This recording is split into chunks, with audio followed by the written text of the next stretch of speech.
ನಮಸ್ಕಾರ ಆತ್ಮೀಯರೇ, ಹಂಸಯೋಗದ ಯೂಟ್ಯೂಬ್ ಕಾರ್ಯಕ್ರಮಕ್ಕೆ ಸ್ವಾಗತ ಸುಸ್ವಾಗತ.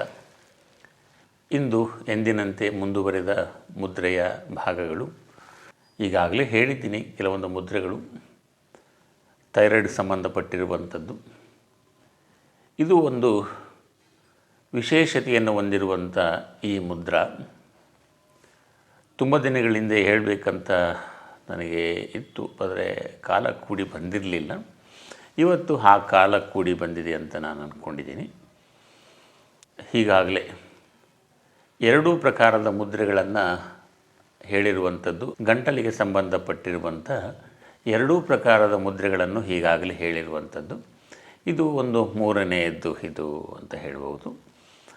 ಈಗ ಎಷ್ಟೇ ರೀತಿಯಾದ ಮಾತ್ರೆಗಳನ್ನು ತಗೊಳ್ತಾ ಇರ್ತಾರೆ, ಥೈರಾಯ್ಡ್ ಸಮಸ್ಯೆ ಹೋಗೋದಿಲ್ಲ. ಹಾಗೆ ಪ್ಯಾರಾಥೈರಾಯ್ಡ್ ಇರ್ಬೋದು, ಹೈಪರ್ಥೈರಾಯ್ಡ್ ಇರ್ಬೋದು, ಏನೇ ಸಮಸ್ಯೆ ಇರಲಿ ಗಂಟಲಿಗೆ ಸಂಬಂಧಪಟ್ಟಿರುವಂಥದ್ದು ಪೂರ್ಣ ಪ್ರಮಾಣದಲ್ಲಿ ವಾಸಿಯಾಗುತ್ತೆ.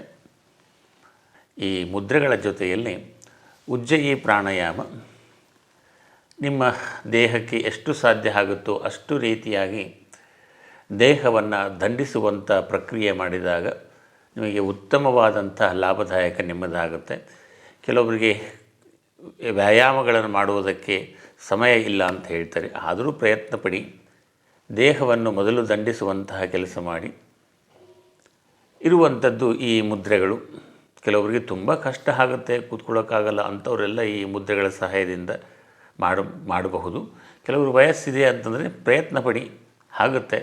ಪೂರ್ತಿ ಸಮಯ ಇಲ್ಲ ಅಂದಾಗ ಈ ಮುದ್ರೆಗಳನ್ನು ಅಳವಡಿಸಿ, ಅದು ಎಷ್ಟು ಲಾಭ ಇದೆ ಇದು ಅಷ್ಟೇ ಲಾಭದಾಯಕ ಬರುತ್ತೆ. ಆದರೆ ಎರಡೂ ಸೇರಿದಾಗ ಏನಾಗುತ್ತೆ, ನಿಮಗೆ ಮತ್ತಷ್ಟು ಲಾಭದಾಯಕ ಬರುತ್ತೆ. ಎರಡೂ ಕೈ ಸೇರಿದರೆ ಚಪ್ಪಾಳೆ ಹೇಗಾಗುತ್ತೆ ಅದೇ ರೀತಿ ಆಗುತ್ತೆ. ಎರಡನ್ನು ಮಾಡುವುದರಿಂದ ದೇಹನ ದಂಡಿಸಬೇಕು, ಇತ್ತ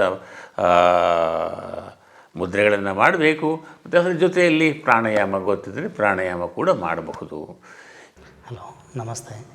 ಸತೀಶ್ ಅಂತ ಹೇಳಿ ಹಂಸ ಫೌಂಡೇಶನ್ಗೆ ಧ್ಯಾನದ ಕ್ಲಾಸಿಗೆ ಸೇರಿಕೊಂಡಿದ್ದೆ. ಸ್ಟಾರ್ಟಿಂಗ್ ಬರುವಾಗ ನನಗೂ 5 ದಿವಸ ಕ್ಲಾಸು 10 ದಿವಸ ನಡೆಯುತ್ತೆ, ಏನು ಕಲಿಬೋದು ಅನ್ನೋದೆಲ್ಲ ಡೌಟ್ ಇತ್ತು. ಇಲ್ಲಿ ಬಂದಾದಮೇಲೆ ಡೇ ಬೈ ಡೇ ಎಲ್ಲ ಅಭ್ಯಾಸನ ಮಾಡಿ ಆಯಿತು. ಒಂದು ಧ್ಯಾನ, ಮುದ್ರೆ, ಆಮೇಲೆ ಪ್ರಾಣಾಯಾಮ, ಆಮೇಲೆ ಯೋಗ ನಿದ್ರೆ ಪ್ರತಿಯೊಂದೂ ಹೇಳ್ಕೊಟ್ರು. ಗುರುಗಳು ಅವರೊಂದು ಲೈಬ್ರರಿ ಇದ್ದಂಗೆ, ನೀವು ಏನು ಯಾವ ವಿಚಾರನಾದರೂ ಕೇಳಿ ಎಲ್ಲದೂ ಅವ್ರಿಗೆ ಗೊತ್ತಿದೆ. ಇನ್ನೊಂದು ನುರಿತರು ಅನುಭವ ಚೆನ್ನಾಗಿರೋದ್ರಿಂದ ಅವ್ರು ಹೇಳೋದು ಮನಸ್ಸಿಗೆ ಕ್ಲೀನಾಗಿ ಹೋಗುತ್ತೆ. ನಾವು ಧ್ಯಾನಕ್ಕೆ ಏನು ಸೇರಿಕೊಂಡಿರ್ತೀವೋ ಉದ್ದೇಶ ಏನಿದೆಯೋ ಅದು ಕಂಪ್ಲೀಟಾಗಿ ನಮ್ಮದು ಅಚೀವ್ ಆಗುತ್ತೆ. ತುಂಬ ಚೆನ್ನಾಗಿದೆ. ಎಲ್ಲರೂ ಒಮ್ಮೆ ಸೇರಿ ಕಲ್ತ್ಕೊಳ್ಳಿ, ನಮ್ಮ ಜೀವನಕ್ಕೆ ಅಳವಡಿಸ್ಕೊಳ್ಳಿ ಅಂತ ಹೇಳ್ತೀನಿ. ಈಗ ಆ ಮುದ್ರೆ ಹೆಸರನ್ನು ಮೊದಲು ತಿಳಿಯೋಣ. ಇದಕ್ಕೆ ಶಂಖ ಪದ್ಮಿನಿ ಮುದ್ರಾ ಅಂತ ಕರೀತಾರೆ. ಶಂಖ ಅಂದರೆ ನೀವು ಆಗಲೇ ನೋಡಿರುವಂಥದ್ದು ಗೊತ್ತಿರುತ್ತೆ ನಿಮಗೆಲ್ಲ. ಶಂಖ ಅಂದರೆ ಈ ನೆಕ್ಸ್ಟು ಪದ್ಮಿನಿ ಅಂತಂದರೆ ಒಂದು ದೇವಿ ಹೆಸರು, ಲಕ್ಷ್ಮಿ ಹೆಸರು ಅಂತ ಕರೆಯುವಂಥದ್ದು. ಲಕ್ಷ್ಮಿಯ ವಾಸಸ್ಥಾನ ಎಲ್ಲಿರ್ತಾಳೆ ಅಂತಂದರೆ ಕಮಲದ ಹೂವಿನಲ್ಲಿ ಇರುವುದರಿಂದ ಪದ್ಮಿನಿ ಅಂತ ಬಂದಿದೆ ಹೆಸರು. ಈಗ ಆ ಮುದ್ರೆಯನ್ನು ಹೇಗೆ ಮಾಡಬೇಕಂತ ನೋಡೋಣವೇ. ಸಿಂಪಲ್ ಆಗಿರುವಂಥ ಈ ಮುದ್ರೆ. ಬನ್ನಿ, ಮೊದಲಿಗೆ ಎರಡೂ ಕೈಗಳನ್ನು ಈ ರೀತಿ ತರುವಂಥದ್ದು. ಈಗ ಆಗಲೇ ಉದಾನ ಮುದ್ರೆಯನ್ನು ಹೇಳಿರುವಂಥದ್ದು ಈ ರೀತಿ.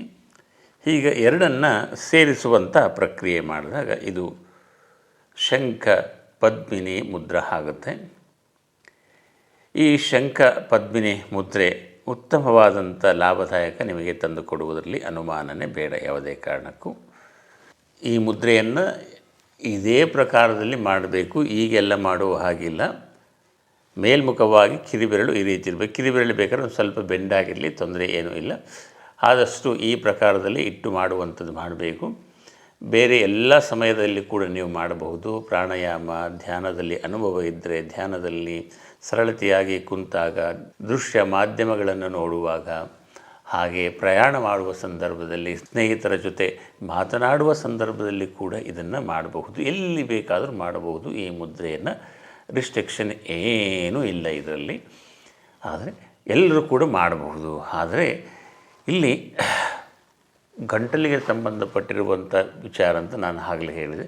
ಅಂಥವರಿಗಂತೂ ತುಂಬ ವರದಾನದ ರೂಪದಲ್ಲಿ ಕೆಲಸ ಮಾಡುತ್ತೆ. ಆದರೆ ದಿನನಿತ್ಯ ಅಭ್ಯಾಸ ಮಾಡಬೇಕು. ಲಾಭ ಬೇಕಂದರೆ ದಿನನಿತ್ಯ ಅಭ್ಯಾಸ ಮಾಡಬೇಕು. ಮಾತ್ರೆಗಳು ಬಿಡಬೇಕಂದ್ರೆ ದಿನನಿತ್ಯ ಅಭ್ಯಾಸ ಮಾಡಬೇಕು. ನಿಮಗೆ ರೋಗವಾಸಿ ಆಗಬೇಕಂದ್ರೆ ದಿನನಿತ್ಯ ಮಾಡಲೇಬೇಕು. ಅಷ್ಟೇ ಅಲ್ಲದೆ ಮಾತಿನಲ್ಲಿ ತೊದಲು ಉತ್ತಮವಾಗಿ ನಿಮಗೆ ಸಹಾಯ ನೀಡುತ್ತೆ.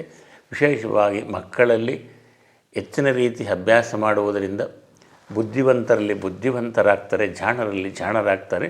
ಅದರ ಜೊತೆಯಲ್ಲಿ ಜೀರ್ಣಾಂಗದ ಅಸ್ತವ್ಯಸ್ತತೆಯನ್ನು ಕೂಡ ಇದು ಸರಿದಿದ್ದಿ ನಿಮಗೆ ಉತ್ತಮವಾದ ರೀತಿಯಲ್ಲಿ ಜೀರ್ಣ ಪ್ರಕ್ರಿಯೆಯಲ್ಲಿ ನಿಮ್ಮ ದೇಹದಲ್ಲಿ ಅಗ್ನಿತತ್ವದ ಕೊರತೆ ಇದ್ದಾಗ ಈ ಕೊರತೆಯನ್ನು ಕೂಡ ಇದು ನೀಗಿಸುತ್ತೆ. ಇದು ಮುಖ್ಯವಾಗಿ ಉದಾನ ಅಂತಂದರೆ ಗಂಟಲಿಗೆ ಸಂಬಂಧಪಟ್ಟಿರುವಂಥದ್ದು. ಉದಾನವಾಯು ಇಲ್ಲಿದೆ. ಈ ರೀತಿ ಇರಿದಾಗ ಉದಾನ 2 ಮುದ್ರೆಗಳನ್ನು ಸೇರಿದಾಗ ಮಾತ್ರ ಶಂಖ ಪದ್ಮಿನಿ ಮುದ್ರೆ ಆಗುತ್ತೆ. ಇದು ಗೊತ್ತಾಯ್ತಲ್ವ? ಇದರ ಜೊತೆಯಲ್ಲಿ ಸಪ್ರೇಟಾಗಿ ಬೇಕಾದರೆ ಈ ರೀತಿ ಬೇಕಾದರೂ ಇದು ಉದಾನ ಮುದ್ರೆ ಬೇಕಾದರೂ ಮಾಡಬಹುದು. ಹಾಗೆ ಶಂಖ ಮುದ್ರೆಯನ್ನು ಬೇಕಾದರೂ ಈ ರೀತಿ ಮಾಡಬಹುದು. ಶಂಖ ಮುದ್ರೆ ಮತ್ತು ಉದಾನ ಮುದ್ರೆಯದು 2 ವಿಡಿಯೋಗಳು ಡಿಸ್ಕ್ರಿಪ್ಷನ್ ಬಾಕ್ಸಲ್ಲಿ ಸಿಗುತ್ತೆ. ಅದನ್ನು ನೋಡಿ ನೀವು ಅಭ್ಯಾಸ ಮಾಡುವಂಥದ್ದು ಮಾಡಬಹುದು. ತೊಂದರೆ ಏನೂ ಇಲ್ಲ. ಎಷ್ಟು ದಿನಗಳು ಮಾಡಬೇಕು ಅಂತ ಕೇಳಬೇಡಿ. ಯಾವುದೇ ಕಾರಣಕ್ಕೂ ದಿನನಿತ್ಯ ಅಂತ ಹೇಳಿಬಿಟ್ಟಿದ್ದೀನಿ ಆಗಲೇ. ದಿನನಿತ್ಯ ಮಾಡಬೇಕು. ಸಮಯ ಮಾತ್ರ 10ರಿಂದ 15 ನಿಮಿಷಗಳ ಕಾಲ ಈ ಮುದ್ರೆಯನ್ನು ಸತತವಾಗಿ ಅಭ್ಯಾಸ ಮಾಡಿ. ಇಷ್ಟು ದಿನ ಮಾಡಿದ ನನಗೆ ಫಲ ಬರಲಿಲ್ಲ ಅಂತ ಕೇಳಿಬಿಡಿ. ಯಾವುದೇ ಕಾರಣಕ್ಕೂ ನಿಮ್ಮ ದೇಹದಲ್ಲಿ ಔಷಧ ರೆಡಿ ಆಗಬೇಕಂದ್ರೆ ಸಮಯ ತಗೊಳ್ಳುತ್ತೆ. ಬೇರೆ ಯಾರೋ ಔಷಧ ಮಾಡಿರುತ್ತೆ, ರೆಡಿ ಇರುತ್ತೆ, ನೀವು ತೊಗೊಂಡ ತಕ್ಷಣ ಹಾಗೆ ಆಗುತ್ತೆ, ಮತ್ತೆ ಬರುತ್ತೆ. ಅದು ಪ್ರಯೋಜನಕ್ಕೆ ಬರುವುದಿಲ್ಲ.